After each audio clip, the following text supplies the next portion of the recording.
Hi everybody and welcome to webinar 49. Today we're looking at the important topic of professional kindness and we're going to discuss the what, the why and the how. So if you could be so kind to go over to the chat, let's check it's all working and let's have a look where you are in the world. Are you a social worker? Are you a student? Are you a practice educator? Are you just generally interested in this topic? And what I'd like to ask you tonight is when was the last time somebody did something that was kind to you? Or if you've experienced maybe a random act of kindness, pop in the chat what that was and we'll have a look. So Dave is saying smiles and rainbows. He's studying a master's. Hello. So if it's your first webinar, welcome. If you've been to every webinar so far, welcome. That's fantastic as well. Brilliant. So slow down. I'm going to pass over to you, Siobhan, and I'm going to read the chat. Okay, lovely. Thank you very much for that, Kelly. So people who come regularly will recognise that our team is a bit smaller than normal tonight, and it's because so many people have ended up being pulled into something's happened, and so tonight we're actually going to be covering for one another as the session goes on. So you are all very welcome. And tonight, as Kelly said, is our 49th session. We're going to be looking at professional kindness in social work and the importance really of being kind as a social worker and how we can do that in a professional way, how we can bring that into our professional practice.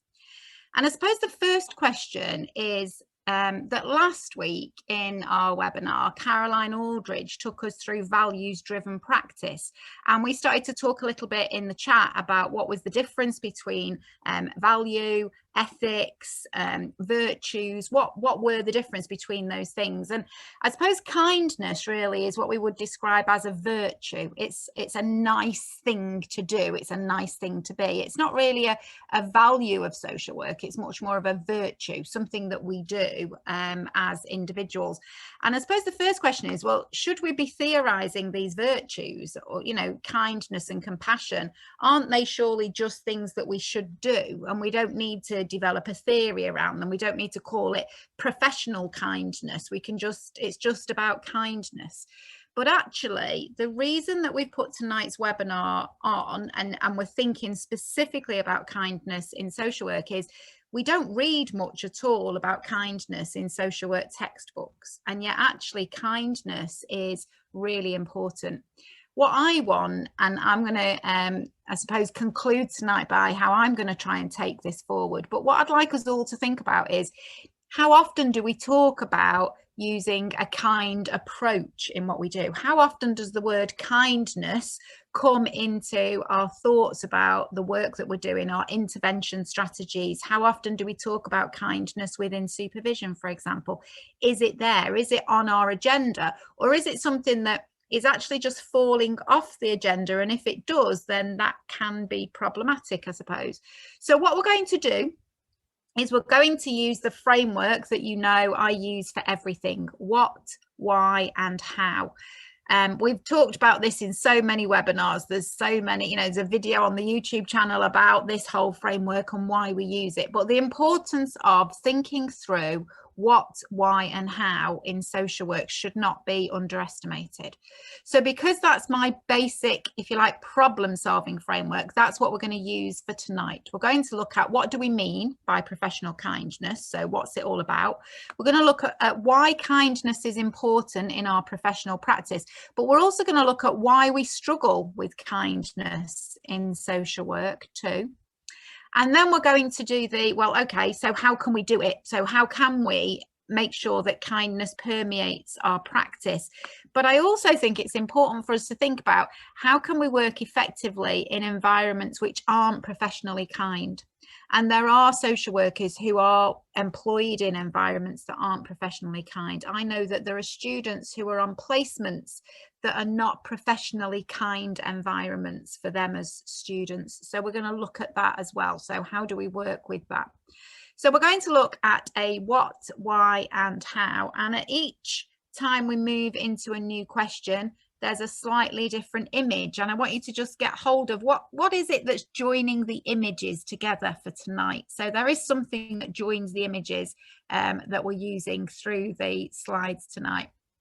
So if we start off by looking at what do we mean by professional kindness, I'm going to start us off with a dictionary definition, because when you're thinking about how do we define something, what is something, it's always worth going to the dictionary.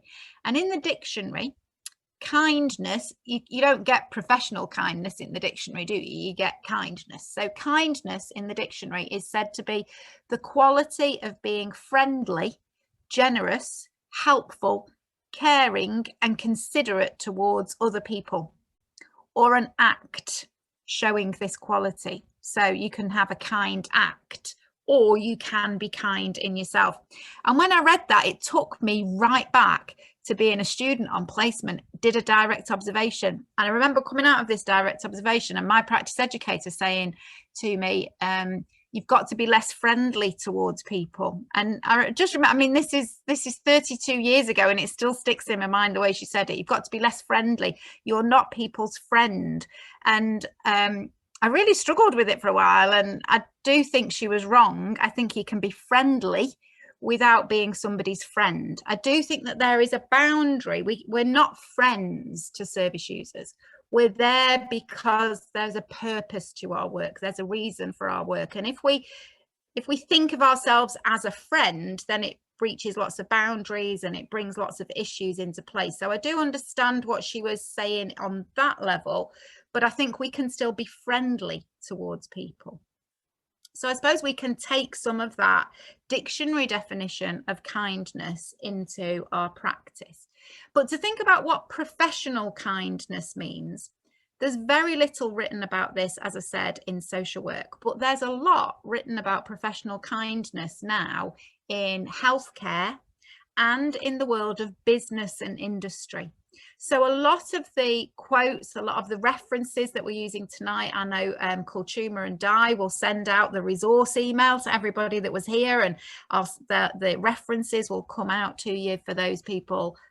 You'll get the follow-up email that Di and Kultuma put together, and in there will be the link to the references, but all the references come from health or business, not really from social work.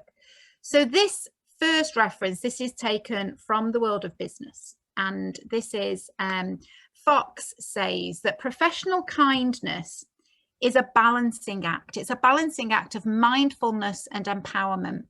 It's made up of a number of elements that, when we perfectly blend them together, create a powerful energy. Professional kindness has the ability to drive change, to influence and to motivate people, to mediate situations and to calm people, to deliver sustainable outcomes, to drive collaboration and cooperation, and to change other people's behaviours, emotions and mindsets. Now, I find that fascinating because that's from an article which is all about professional kindness in business. It's about how to promote professional kindness in a business environment. And yet, if you look at that, so much of that is really what we want to be doing in social work. You know, we want to empower people. We need to be mindful. We want to create a powerful energy that can bring about change, that can influence people, that can help people to think about their behavior, their mindsets. We want to be doing this as social workers. So if that's what professional kindness is all about, then surely we should be using it within our practice. Another place to look at it, again, Fox talks a bit more about professional kindness and goes a little bit more into detail around what professional kindness is. Again, this is all about business. But professional kindness is said to be about leading by example, by showing compassion and empathy towards others to help people manage emotions in a patient and progressive manner. Professional kindness is about open and transparent communication at all times and recognizing that it's okay not to know all the answers. Professional kindness is about encouragement and having faith in the person, refocusing the pressure from someone's inabilities towards their abilities. Professional kindness is about withholding judgment to allow the possibility of new ideas, new concepts and options to be freely discovered. And Fox says professional kindness is about the ability to perceive the situation and being adaptable and flexible to the environment, tailor the solution for suitable delivery. Now, Fox is writing about professional kindness as a manager in business. But if you look at each of those, I could just change the title of this slide, and that's what I'm going to do, just the title. Surely that is what social work is about. So professional kindness, when you look at the literature, and social work come together. They come completely together. And yet we're not really talking about it in social work enough. It is being talked about in health. So Ballot and Campling back in 2011, and that's about when you started to see professional kindness being talked about in the healthcare sector. They argued the need to rescue kindness within the culture of healthcare provision. They talked not about professional kindness, but the phrase they used was intelligent kindness. And intelligent kindness, they said, needed to be used to challenge proceduralized practice and provision. So I think we need to use kindness in social work to challenge proceduralized practice and provision within social work. And I think we need to rescue kindness. We need to be courageous about using kindness in our practice.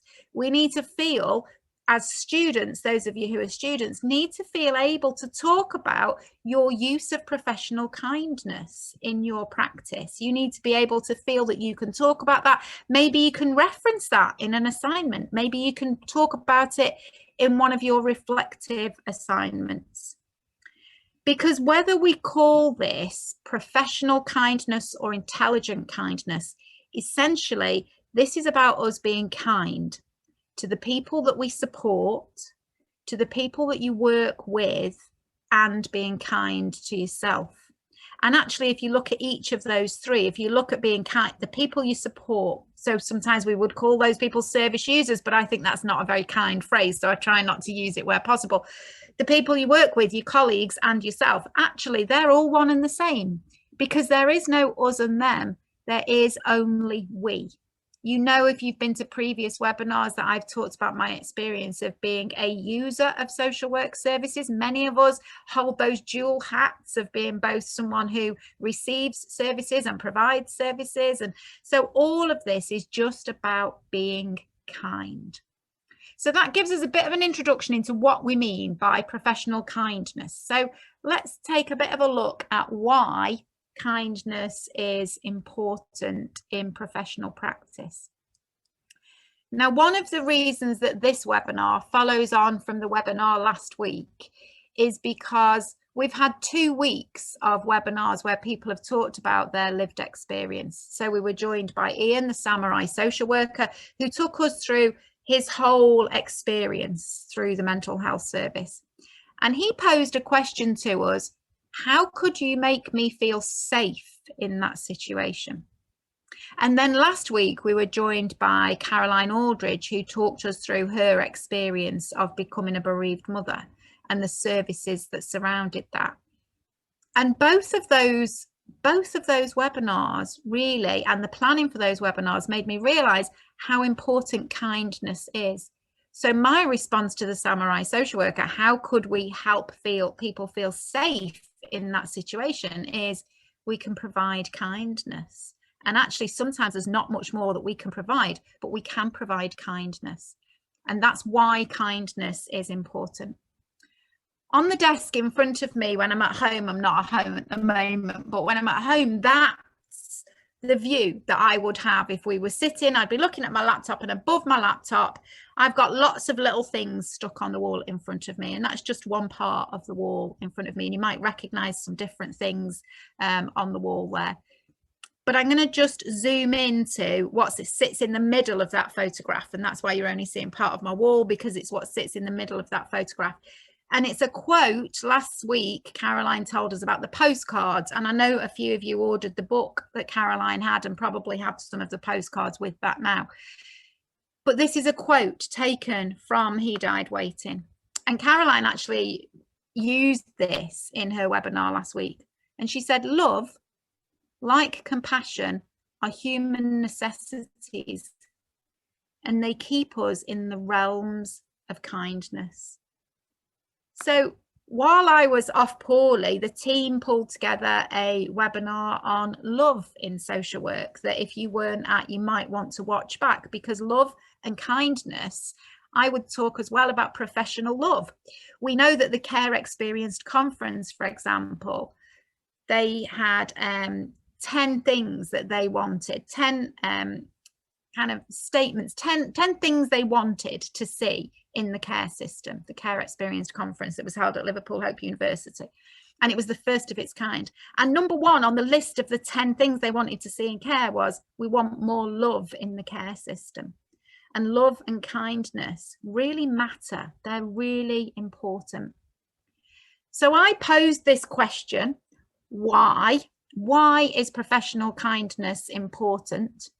I posed this question to the team in the WhatsApp chat, and these are some of the things that they said in response. And the team members who aren't here, I'll read their responses, but otherwise people are going to give their own responses. So I think Dave comes up first. So Dave, do you want to tell us why you think professional kindness is important? Yep. So I'll read it verbatim, so I don't go off track. But my thoughts were that social work is already a contentious field, and we've got people coming at us left, right, and centre while we're trying to do good. And like with many difficult scenarios for us to navigate on a day-to-day basis, both professional and for the client. So kindness will enable us to reduce any tensions, or at least a little bit, and negative feelings as much as possible, and allow us just to work in a nicer environment as well as the people we're trying to help. And the same as you, I never want to say service user, so I wasn't sure what to put.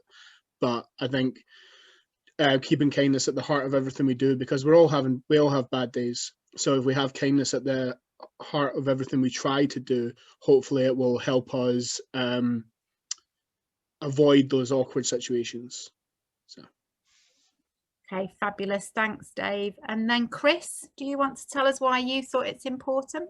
Yeah, so I mean, as a lot of people know, I work with older people, and often I'm supporting them at some of the most difficult times of life. You know, they're experiencing grief and loss often, and you know, loss of a loved one or loss of abilities, things like that. And actually, a little bit of kindness and empathy goes a really long way, and it helps to build solid foundations and relationships that you can then work with, rather than having a confrontational approach.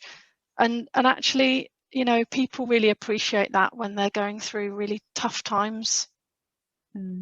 Yeah, absolutely. Thanks, Chris. Thanks for sharing that.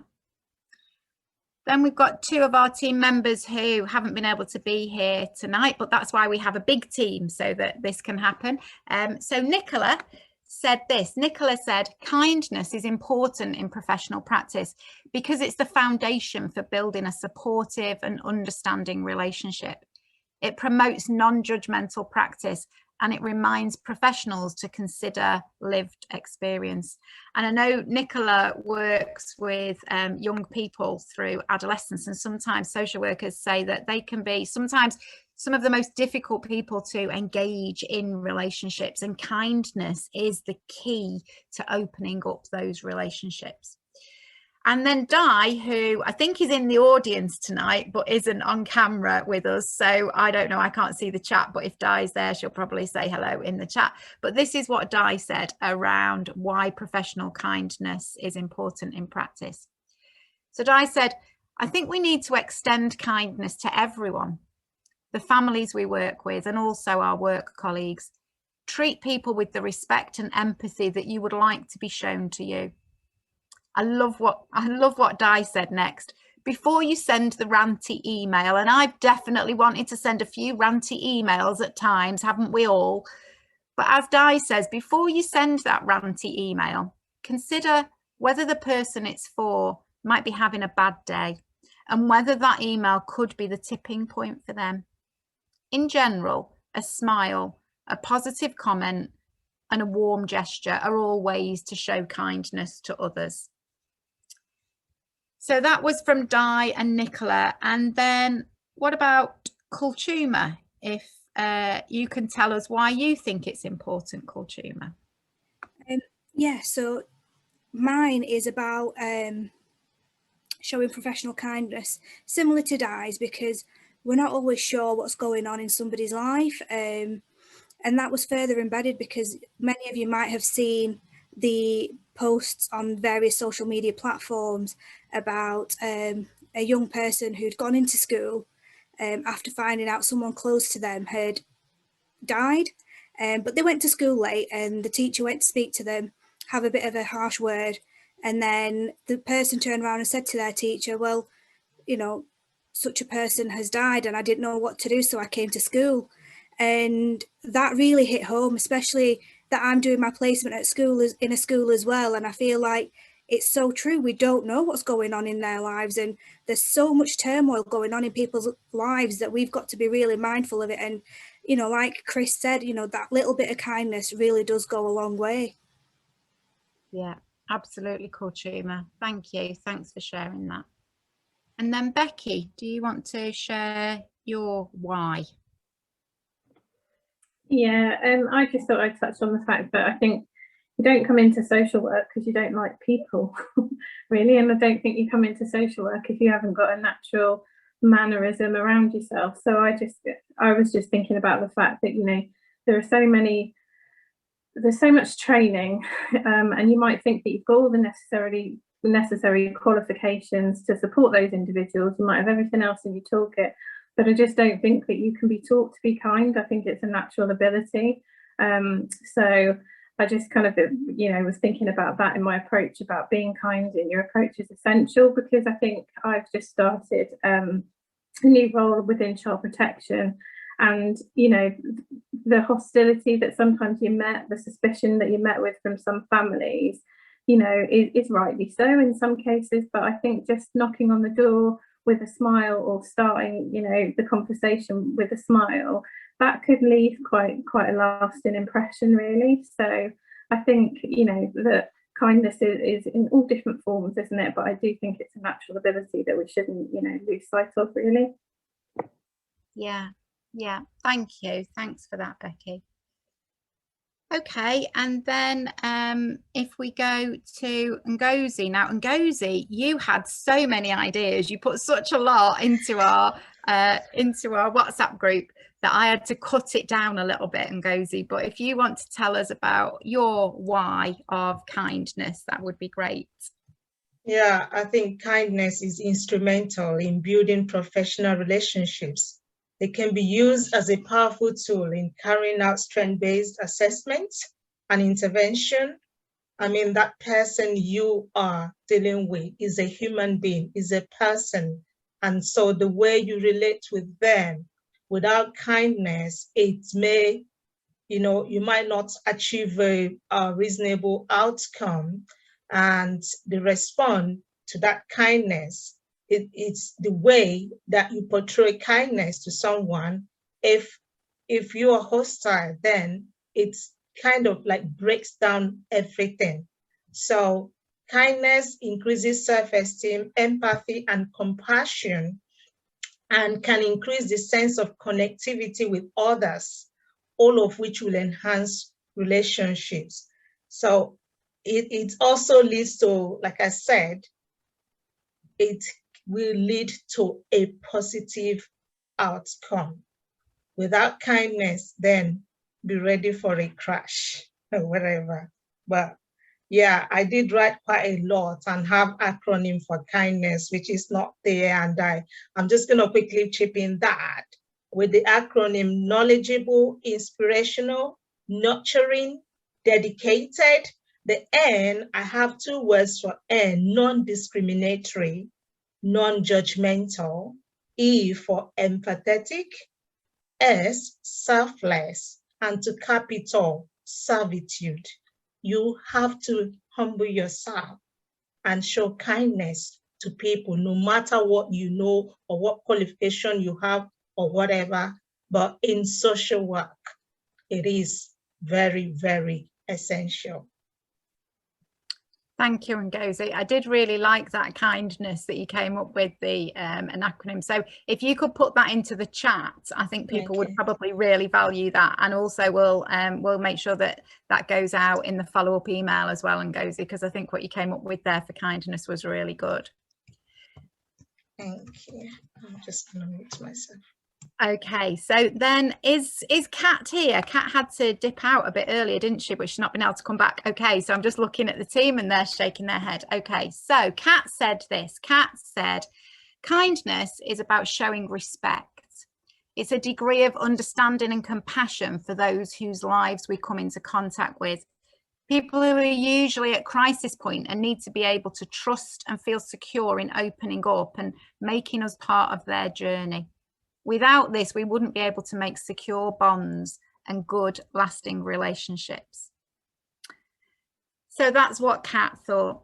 And then last, but definitely by no means least, the person who normally opens up the webinar every week, then Kelly, do you want to tell us your why of professional kindness? Yeah.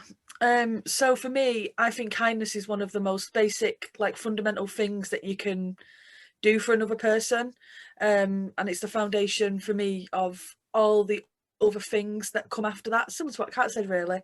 And it's just necessary for making sure the person feels valued. So it's the most basic thing, but the most important thing, I think. Yeah, fabulous. Thank you for that, Kelly. So what I think that's really demonstrated from everything that's come from the team, which I think is great, you know, what the team have put together there. But I think everything that's come from the team came there in response to the question, why is professional kindness important? And yet what comes through is lots of what is it and how do we do it? And I think that's the key thing about it's why I talk about the why question so much. It's why I'm always saying why is the most powerful question you can ask, and it's the connecting question, because looking at why is it so important has also helped us to think about what is it and how do we do it. It's that connective question, and it's why that question sits for me in between the what and the how of social work. So if we think about just social work and why kindness is so important, and some of the things that have come through there in what the team have shared is we know that social work is an incredibly stressful job. We know that. And we know that COVID-19 has actually exaggerated all of that. And actually, what can help is kindness. Kindness really is almost the antidote to stress. It's the most important thing really is being kind and others being kind to you. It really matters. But we don't have enough of it written in social work, as I said. Now, look at documents like this, The Courage to Be Kind, reflecting on the role of kindness in the healthcare response to COVID-19.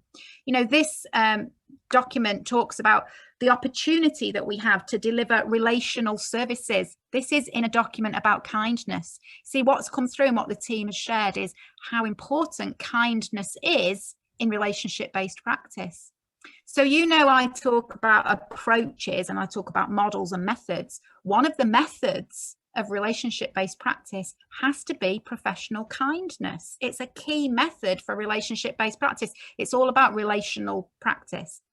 This document says that we've taken away performance management and micromanagement. They're certainly not kind, are they, when you're being micromanaged? And we've fostered creativity and working together. There's been a real cohesion between previous turfdoms.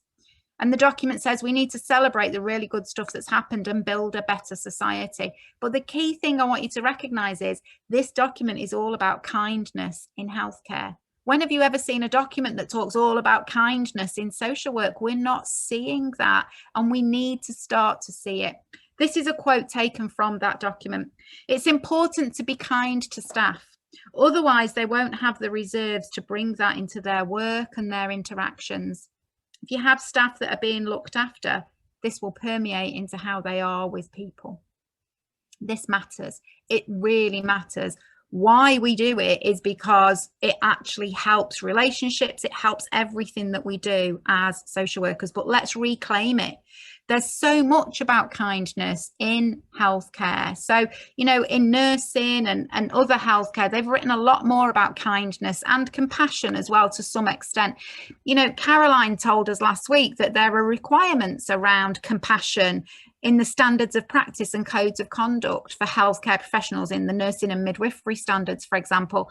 We don't see them in the Social Work England standards. We don't see anything about kindness there. And just as an example, something when I was researching this, an article that jumped right out at me, it's in a journal called Holistic Nursing Practice, is called Doing Kindness as a Therapeutic Intervention. Wouldn't it be fabulous if a social work student chose to do a dissertation on professional kindness, doing kindness as an intervention in social work? Because we've just got very little written about kindness in social work. It's all about healthcare. Let's pull it back. That's not to say that nurses are kind and social workers aren't. It doesn't mean that at all, but it means that they're at least claiming it and they're talking about it and they're recognizing how important it is. So we're going to move now to the why do we struggle with kindness in social work? And this is actually a question for all of you. I'm going to ask you to tell us in the chat why you struggle with kindness, why any of us struggle with kindness in social work. And then Ngozi's going to take a look at the chat, keep an eye on that. And then in a couple of minutes, she's going to give me what your thoughts are in the chat about why we struggle as social workers with professional kindness. Maybe why is there nothing written about professional kindness? So that kind of thing, put in the chat, what's the problem with it? Why do we struggle with it? And the first slide that I've pulled together in response to this question is, there's a bit of an irony in the title of the slide, Are Virtues Valued?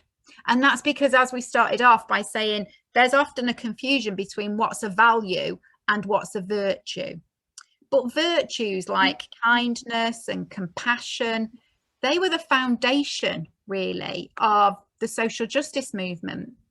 But I think one of the negative side effects of moving towards professionalisation of social work, I think means that it's taking us away from those fundamental virtues towards being more professional, towards being more tick box, more proceduralized. It's moving us, it's pulling us away from those virtues.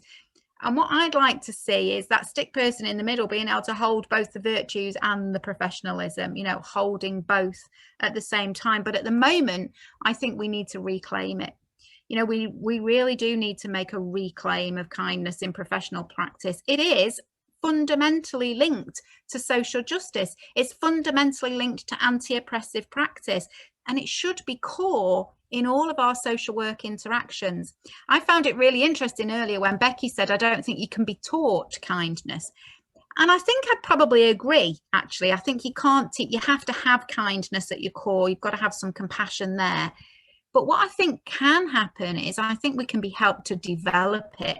I think we can be helped to grow our kindness. And yet, how much time do you spend in your social work training about here's techniques that you might use to demonstrate kindness in your practice? We're not doing that, are we? That skill set isn't being taught there.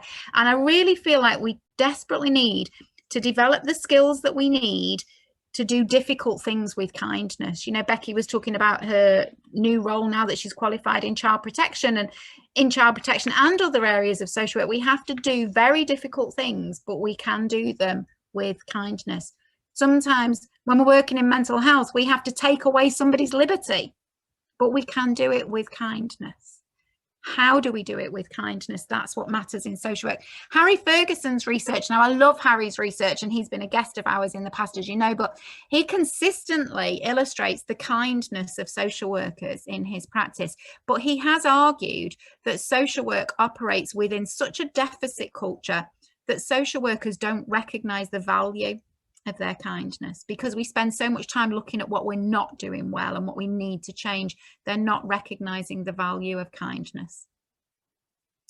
So Ngozi, just tell me, what does it say in the chat? Why do people think that social workers struggle with kindness? You tell me, what's it say in the chat? Well, most people says it's viewed as a weakness or vulnerability, that it's not also not valued when social workers show kindness. And there is a fear of boundaries, professional boundaries, and anxiety. And yeah, more of social work, more of kindness being seen as a sign of weakness or vulnerability, as the majority of contributions there about that. And also that someone said it's probably linked to cultural background or something, and it can be mistaken for weakness. So just yeah, and I think I quite agree with that, because the fear of how do you show professional boundaries, with you being too kind, and then you'll be seen as being vulnerable or weakness. Thanks for that, Ngozi. It does take us back to that real difficult thing, doesn't it, about boundaries. I suppose where I started with what my practice educator said to me all those 30 odd years ago is that how do we get the boundary but maintain the virtues? And that's a key question, I think, for all of us. How do we do that?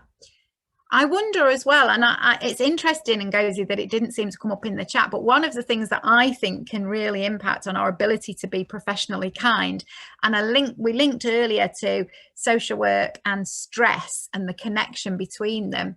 I certainly feel like when I feel very stressed, I find it much more difficult to be kind towards other people. You know, that ranty email that Di mentioned earlier, I definitely feel like sometimes I want to send that when I'm feeling really stressed. So I think time, stress, pressures, I think that can be something that can impact on our ability to be kind. And actually, Caroline's book, you know, I said last week how much I've taken from Caroline's book, but I do think Caroline's incredibly kind, and within that book is so kind, so much more kind and giving than I think I could be in that situation. But even Caroline says, she talks about a situation where she feels she wasn't kind, and she says, I don't think I was as understanding or as kind as I could have been, because I'd run out of empathy. My own reserves were drained. I felt trapped, and I was bombarded by other people's pain. And I think that shows why self-care is so important, and self-kindness that we're going to talk about in a little while.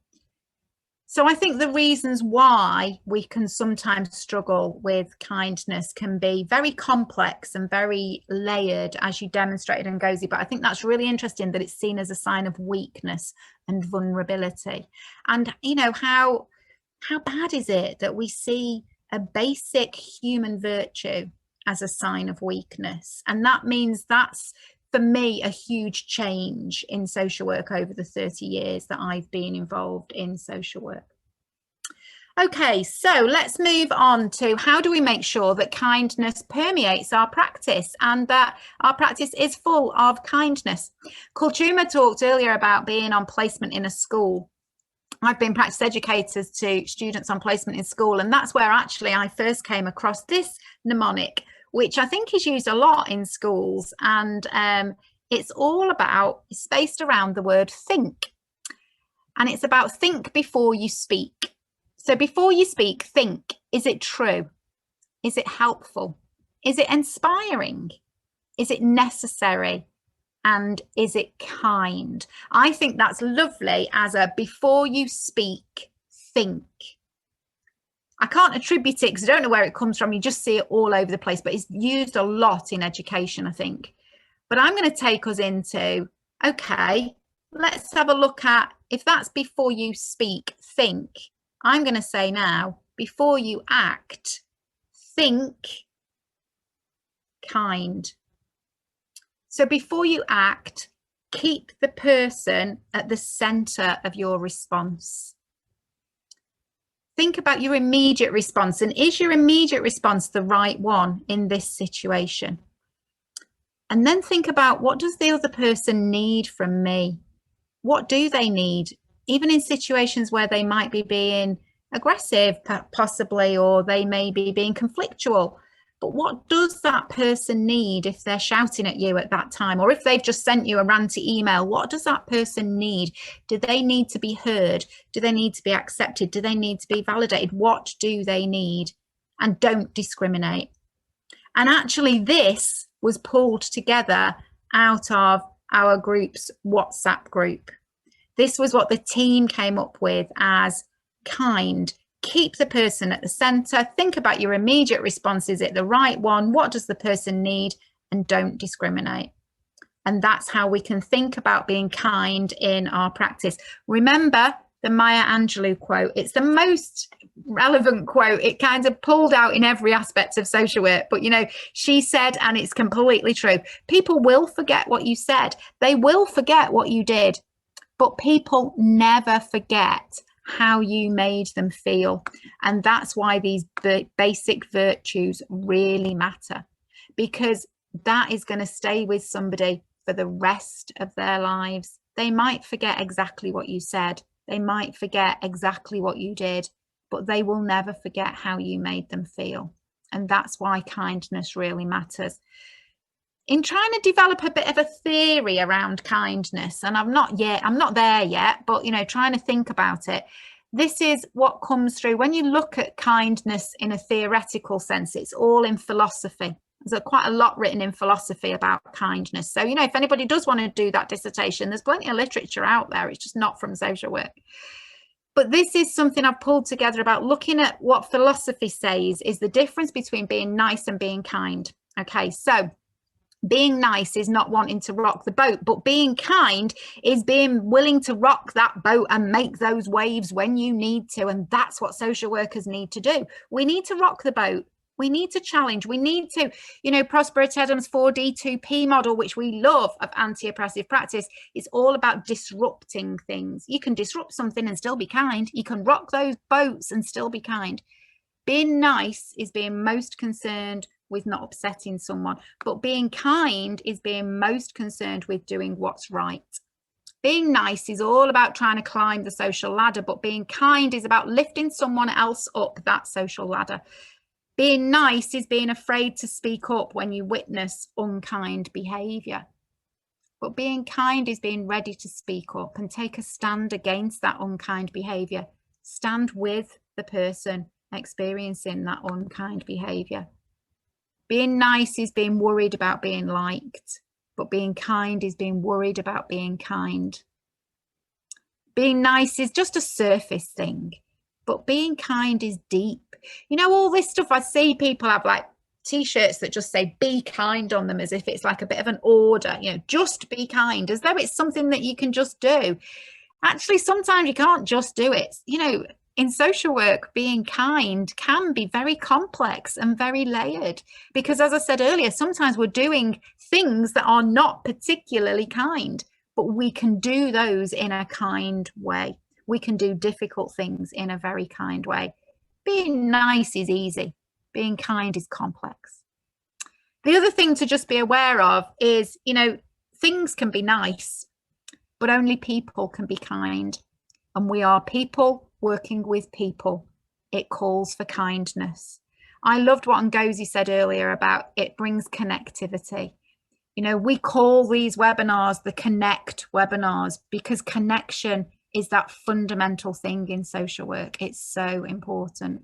And that connection comes from kindness. But when we're looking at how do we do it, we've got to recognise that sometimes we work in environments which aren't professionally kind, and there are a few sharks around, you know. How do we deal with that?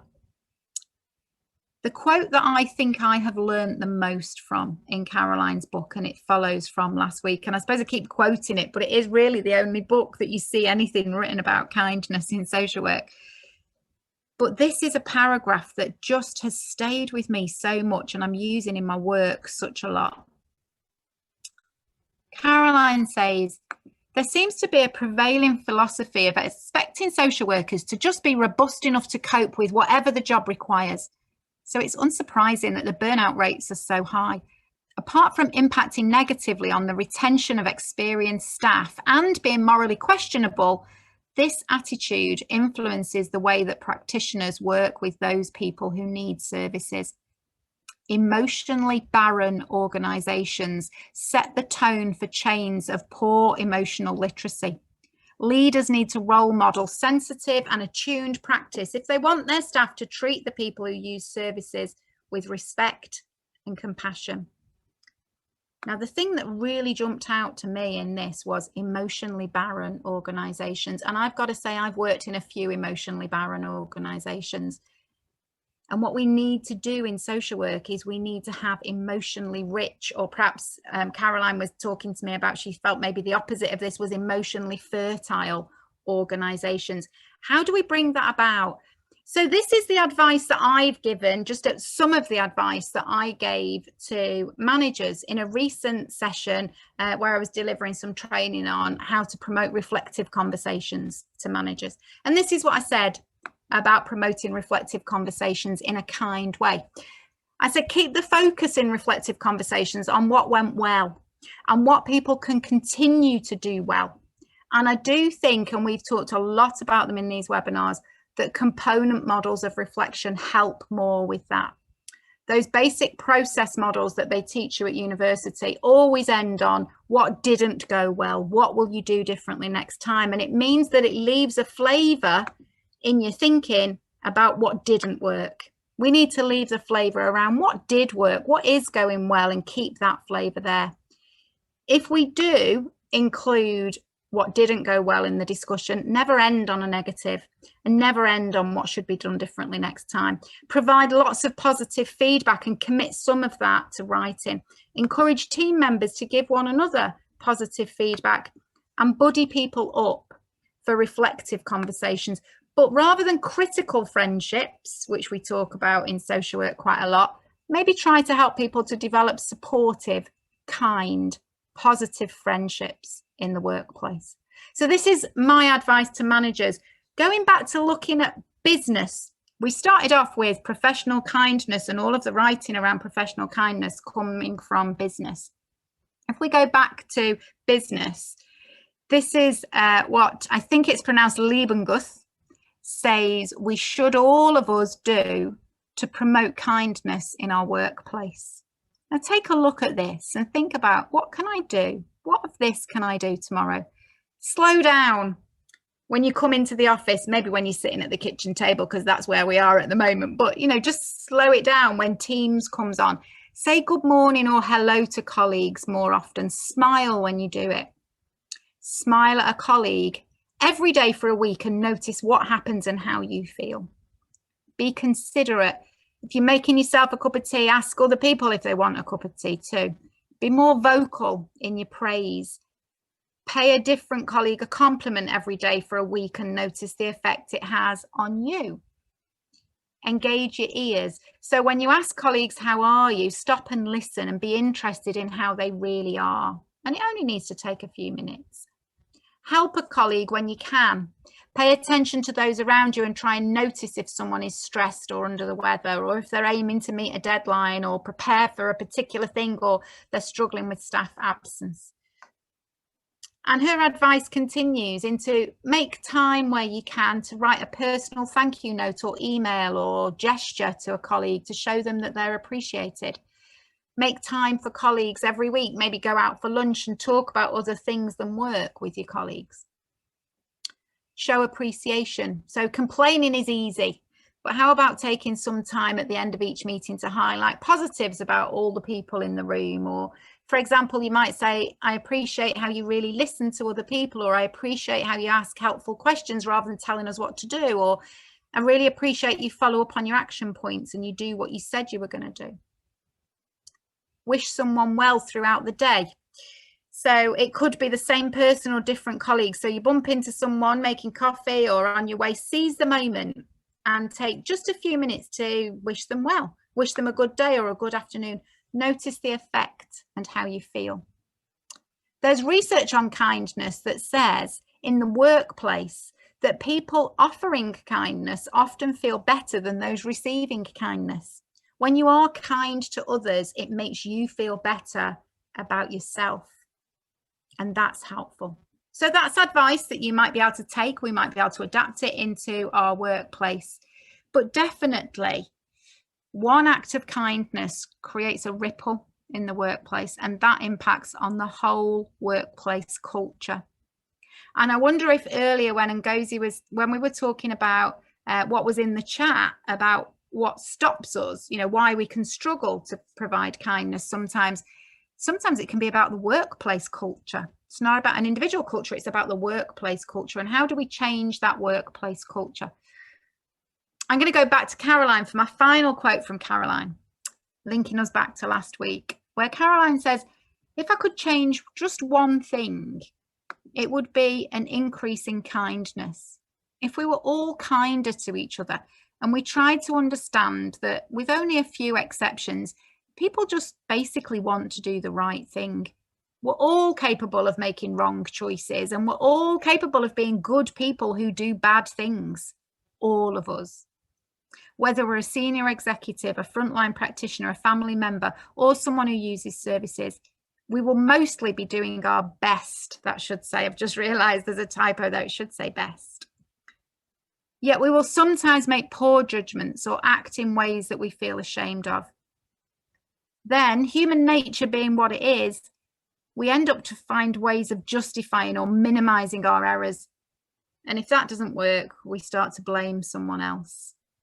There is a blame culture in many social work organisations, and that absolutely is not kind. It doesn't come from a kind place.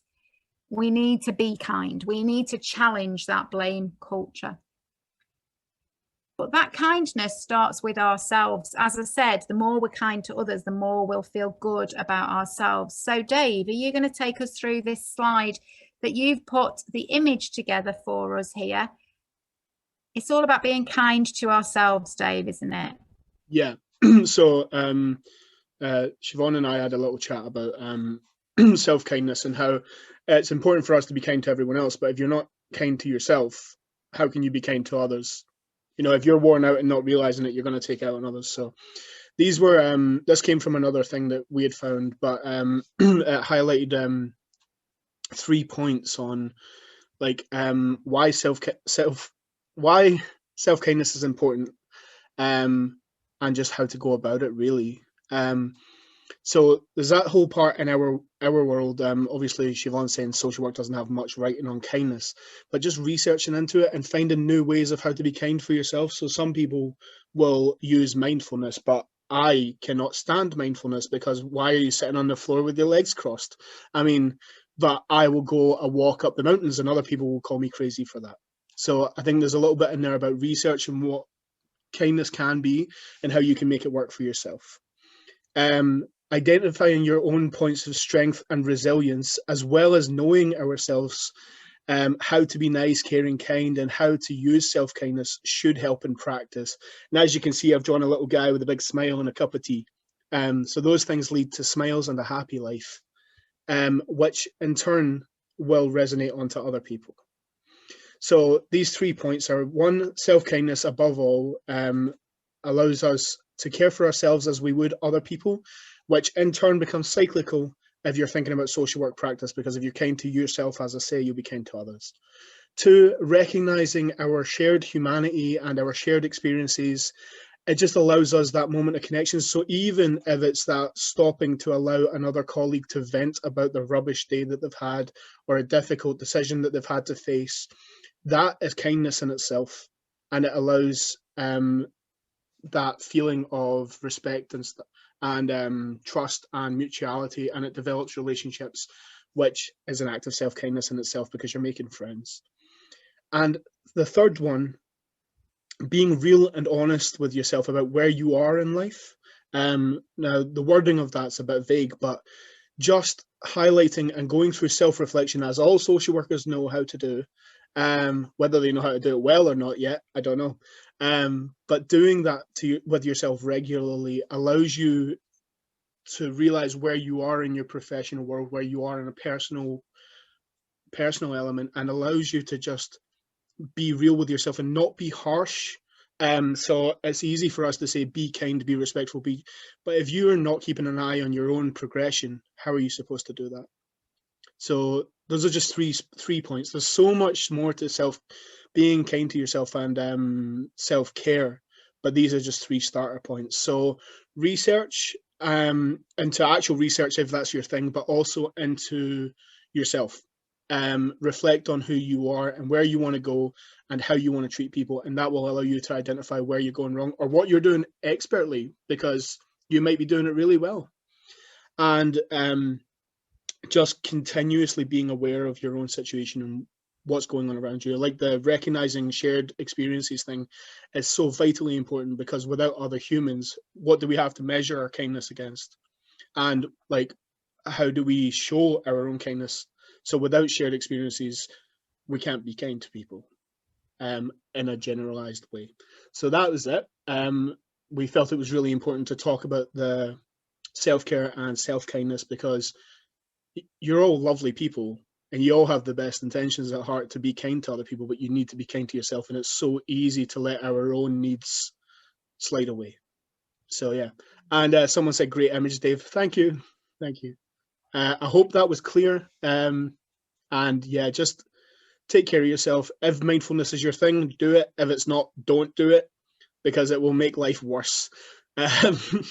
If drawing is your thing, then do that. But just find a way to be nice to yourself as well as other people, because like I said, burnout is a real thing. Rust out is a real thing, and we don't want you doing that and then feeling bad because you can no longer be kind to people. So thank you, Dave. And we are, as a team, forever grateful that your thing is drawing and poetry, because it brings such a lot to the webinars for us. So thank you very much for that. So, you know, if we're going to go back to the theory, then there's a philosopher, I told you a lot of it's written about in philosophy, called John C. Morgan, and he says that kindness has 2 faces. So, you know, that I don't know, when I was a kid growing up in the north of England, people used to say, oh, they're really two-faced they are. And that was almost like the opposite of kindness. It was very unpleasant. It was not very nice. But actually, John C. Morgan says kindness has 2 faces. The inner face is all about that kindness to yourself that Dave's just talked to us about. And the outer face is about the kindness that you show to other people.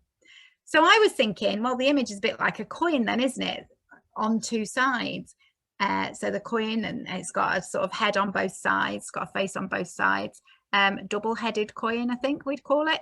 And if you remember, if you were at our self-care webinar, and if you weren't, I'd suggest watching it back, because as Dave's just said, self-care and kindness in social work are so closely related. But in the self-care webinar, what we said in that was that change is in your hands. That's where the change sits. It's all in our hands. We need to make the change. We can't sit around and wait for other people to be kinder. We don't sit around and wait for kindness to start being written about. We write about kindness. Get it into your reflective accounts. Talk about kindness. Talk about how you used kindness and how did you maintain the boundary of being kind but still being professional. That's professional kindness. That, if as a practice educator, I would love to read a reflection on placement written about that as a topic. Fabulous topic. You know, think about kindness, bring it more into what we're doing. Now, I said at the beginning, keep a watch out for when I'm asking the questions that I've asked all the way through, what connects all of the images. I don't know if anybody's spotted it. I don't know if anybody's put anything in the chat. And Gozi, is there anything in the chat that people have picked out as connecting the images on the questions that I've asked? Has anybody spotted anything at all? Or has it not been spotted, Ngozi? Not yet. Nobody's got it. I spend hours on these slides and goes in, nobody's spotted it then. So I've got to point it out. Reflected images, how nature gives. Nature. I can see more of nature and reflections, reflected images. So it was nature, you're right. Nature, animals, the sea. People are coming up with it now, aren't they? Now we've warmed them up now. They're coming up. Nurture, nature, nurture. I like that one. That's a good one. Nature, nurture, the sea, animals. Togetherness. Okay, thank you, Ngozi. It was, so you did get it in the chat. It was all about animals. So each slide that I showed you with each question had an animal on it. Why those pictures from nature this evening? Because it's all about survival of the fittest. The pictures that I was putting up came from that survival of the fittest that they talk about, you know, on your nature programs. But I love the phrase survival of the kindest. And that's from Dasha Keltner, survival of the kindest. And that's really what this is all about. Let's forget the survival of the fittest. It's all about survival of the kindest in social work, both kind to ourselves and kind to others. So my call to you is, let's try to be more courageous. You know, the lion is supposed to represent courage, isn't it? Be the most courageous animal. Let's be more courageous about kindness. I'm going to make a promise that what I'm going to do is, next time I'm a practice educator writing a report on a student, I'm going to refer to that student's kindness more. I'm going to talk about their use of kindness, and I'm going to make sure that I include that in the final report that I write about, because to me it's a fundamental virtue that I think just ends up being ignored. And actually I'm going to commit to doing that, and I'm going to ask you now what you're going to do to make sure that we can reclaim some of those basic virtues that we need to reclaim in social work. So if you want to make what you're going to do, if you want to put it in the chat, that's all good. But what are you going to do? Or share it with us later on social media. So, you know, the team like to see what you're putting onto Twitter and Instagram as well, but I can't understand that. And Facebook, I think Crystal's Facebook. I just really follow the Twitter. So you could put it on there. But think about what you're going to do to reclaim some of those basic fundamental virtues that we need to be demonstrating more in our practice to reclaim them. And as we're concluding the session, I will come back and just see what you've put into the chat. But whilst we are just drawing things to a conclusion, I want to remind you, we've got 3 more sessions now, and then we're going to break for a bit of time over the summer, take a little bit of time off.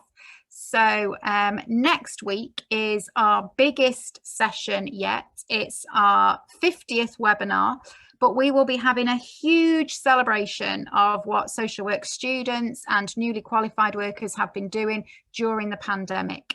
It would be very kind of you to join us. We have put so much work into it. You want to see what is coming up. It's completely different to anything that we have done before. We have had rehearsals. We are having a full run through on Saturday, and we have been meeting most Saturdays for months to try and pull this together. So please do join us. It would be very kind of you to join us. It's a huge celebration that we'll be having, and it's not just for people who are graduating, it's for everybody to join us. And so I think the link for that is going into the chat now. It's called the virtual graduation, and that's our big celebration next week, but it's not just for people graduating. The following week we'll be looking at Now You Are Qualified, and it'll be 12 tips for the first 12 months of your social work career. And then we're going to end with a back to basics, because we know that they are the most popular of our webinars, and we will be looking at the A to Z of theory in social work. So you can register for those sessions. I think next week's is in the chat now. So final things, did anybody put anything interesting in the chat about what they are going to do to reclaim those virtues in practice? Anybody put anything in the chat? And Gozi, go on, you tell me, did anybody put anything in the chat?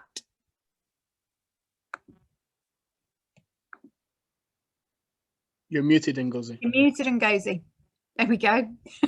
Well, our discussion is around kindness and the importance of it. And one that stands out is that it creates strength. Oh, my battery is low. Oh, you're gonna go. You're gonna. No, I'm back. You're back. You're back. Yes. So the kindness creates strength and bonds. And yeah, instead of looking at it as a weakness, it is rather a strength that should be used, applied in strength-based and relationship-based practice. So there's quite a lot of positives about it, which could help to change that view of it as being negative. And we don't want to be viewed as negative social workers. Absolutely. Thank you, Ngozi. Dave, was there anything you were going to say something then, I think, were you? Or? Yeah, it was. There was just some nice little ones that were personal. There was one from Helen, who's always putting good stuff in, but saying how she was going to put make space in her own diary to contact friends and family so she didn't feel rushed, which is we all forget to do. Sarah Jane put in pledging to find a way to include students' learning as a thread across all elements of practice and development. And Abigail, sorry, these are just 3 really brilliant ones that I kind of noticed in the screed of text.